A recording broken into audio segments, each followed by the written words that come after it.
नमस्कार साथियों, हमारे क्लास में आज का मुद्दा जो रहेगा वो रहेगा जातिवाद। जातिवाद क्या है, जातिवाद के प्रभाव क्या है और वर्तमान में चुनौतियां क्या है जातिवाद की। तो सबसे पहले मैं आपको 4 नाम बताऊंगा। एक हमारे जो वर्तमान CDS हैं, जनरल अनिल चौहान,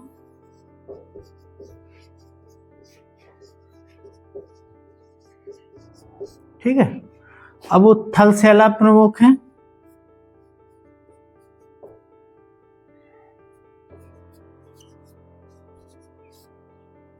श्रीमान उपेंद्र द्विवेदी जी, जनरल।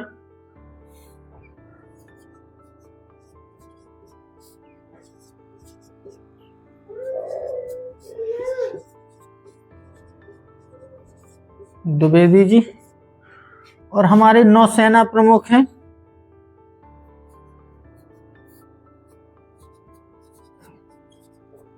दिनेश के Tripathi ji.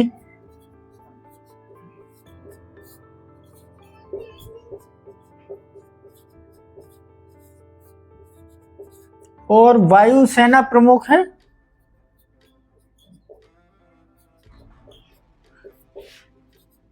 Air marshal Amarpreet, AP Singh भी बोलते हैं, और अमरप्रीत सिंह।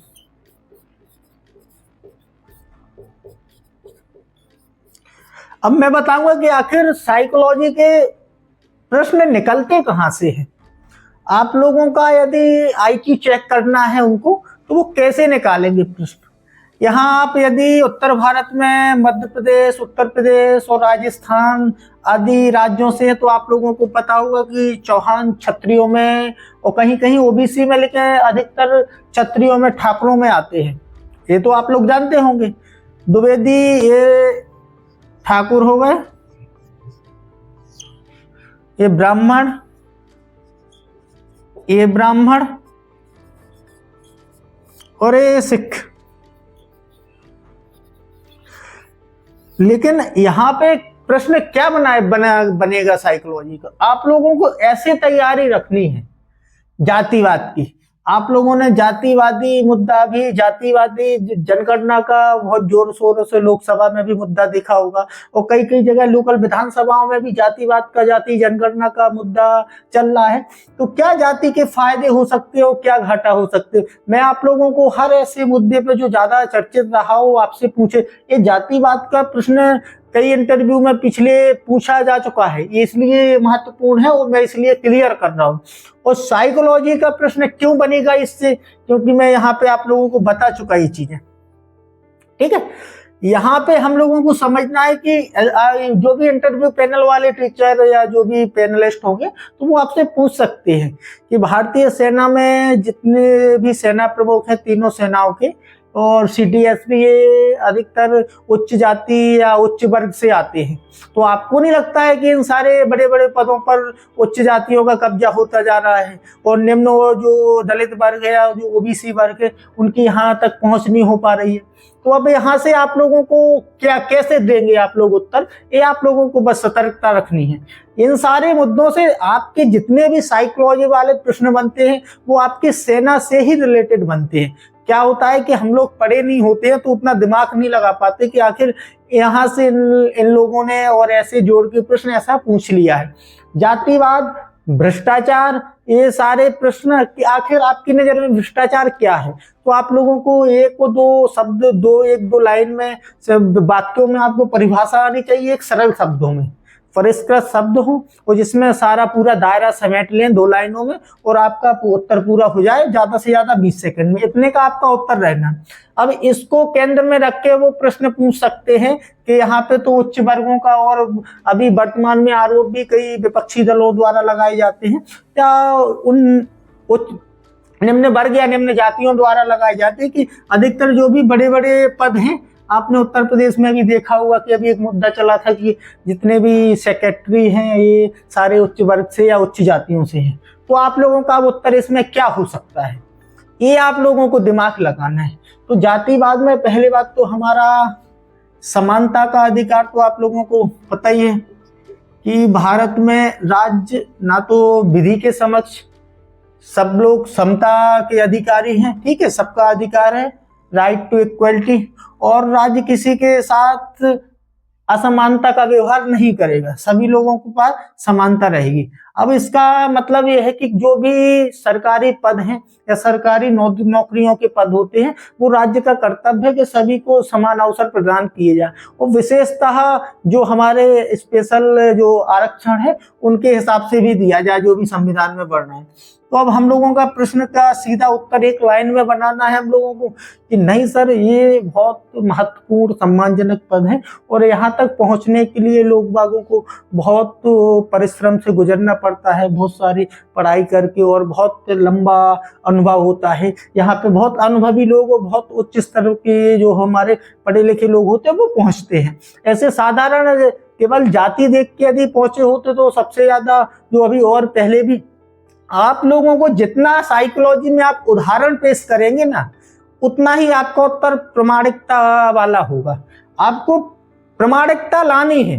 यदि आप उत्तर देखो, सामने वाला बैठा रहता है, मैंने बोला है कि इंटरव्यू पैनल वाले जितने भी होते हैं वो सारे साइकोलॉजी तौर पर वीक होते हैं। अपना ये मान के चलना होते नहीं है, वो एक्सपर्ट तो ऐसे स्पेशल ट्रेनिंग और पढ़े लिखे होते हैं, क्या सब्जेक्ट हो तो अब आप लोग क्या उनको अनुभव रहता है, लेकिन हम लोग मान के चलते हैं कि वो कैसे, उनका तो सीधा है कि हम प्रश्न करेंगे, बाकी हम लोगों को आपकी राय सलाह जाननी है, आपसे उत्तर जानना है। ये नहीं है कि हम वहां पे टीचर बन जाए, वो आपको ऐसे फील करवाएंगे कि जैसे वो कुछ जानते ना हो इन सारे मुद्दों पे।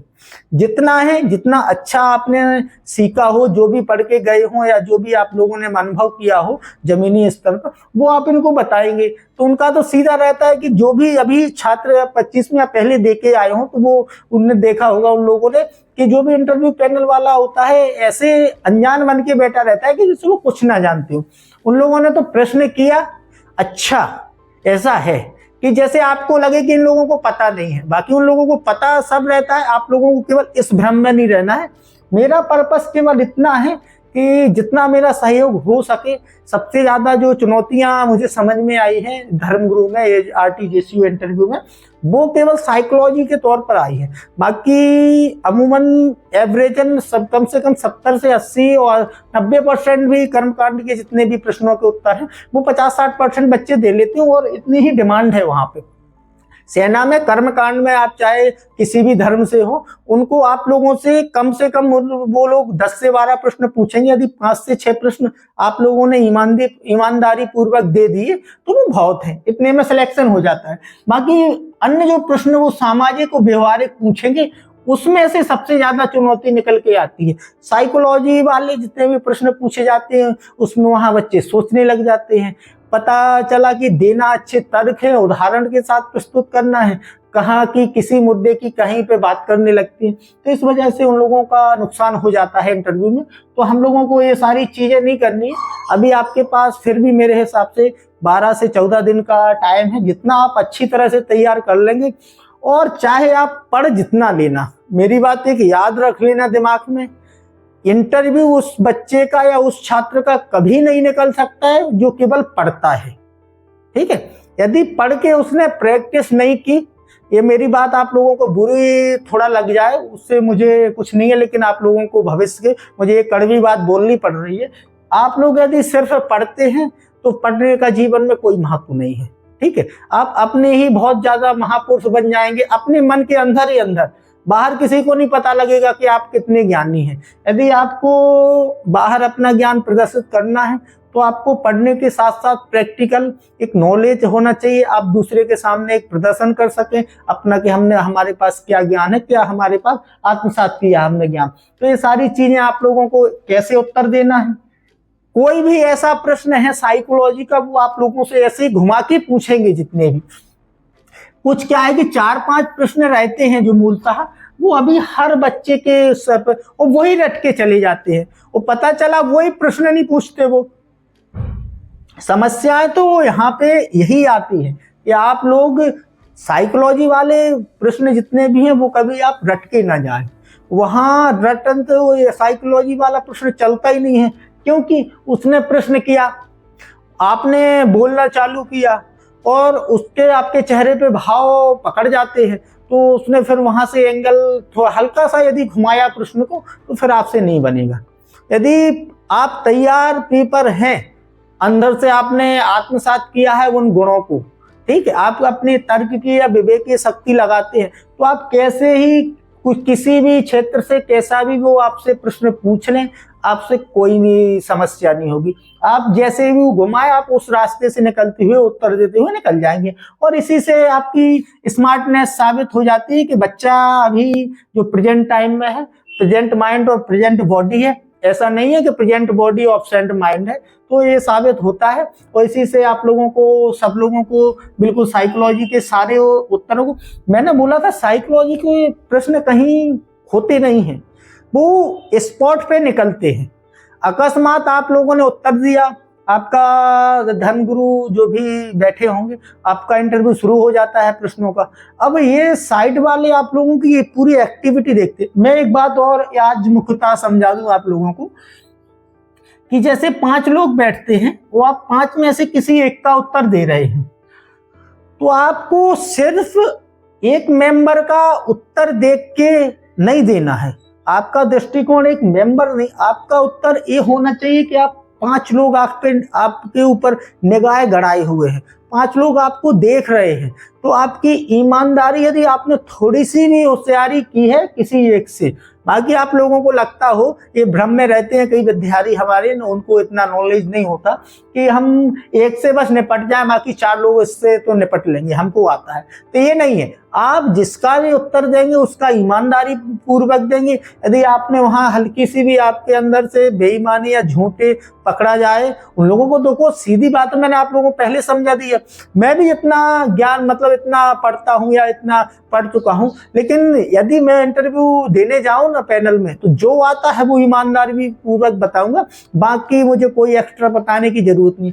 उनको पता है कि सारा कुछ किसी को नहीं आता, लेकिन समस्या क्या होती है कि थोड़ा ओवर दिखने के चक्कर में विद्यार्थी कि मैं सारा पूरा बताने की कोशिश कर जाती, आपको उसमें इसलिए गलती पकड़ी जाती है, वही एक आपका अवगुण आपको नुकसान करवा देता है इंटरव्यू से बाहर। ऐसे कई बच्चे पिछली बार 2024 का जो इंटरव्यू दे के आए, उनके साथ ऐसा हादसा हो चुका है। तो मैं नहीं चाहता कि 2025 वाले जितने भी हमारे विद्यार्थी हैं उनके साथ ऐसा हादसा हो।